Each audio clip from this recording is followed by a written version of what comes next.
Ito ay rated SPG. Striktong patnubay at gabay ng magulang ang kailangan. Maaaring may masiselang tema, lengguwahe, karahasan, sexual, horror o droga na hindi angkop sa mga... Tuluyan na ngang nahuli ito ngang si Olive ng mga pulisan.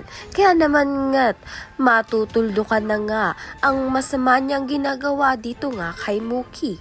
Ngunit isa ngang sikreto ang mabubunyag dahil nga napag-alaman na nga nito ni Ligaya na ito ngang si Jade at si Olive ang kanyang nawawalang kambal. Kaya naman nga't ibig sabihin kapatid din ito ni Emma. Ngunit itong si Emma ay hindi niya nga matanggap na kapatid niya nga itong si Olive dahil sa ginawa nga niyang pagkikidnap nga sa anak nga nito ni Emma. At dahil nga kapatid ni Emma itong si Olive ay maiatras niya nga kaya ang kasong isasampa niya nga dito kay Olive o kaya mapigilan pa nga kaya ni Ligaya ito ngang si Emma na ipakulong nga itong si Olive. Malaking posibilidad pa rin nga na makulong itong si Olive dahil nga sa kasong isasampa sa kanya dahil ito nga ay pagkikidnap o di kaya ay dahil wala nga sa wastong pag-iisip itong si Olive ay may posibilidad na sa mental hospital nga siya ikulong at dito nga'y gagamutin nga siya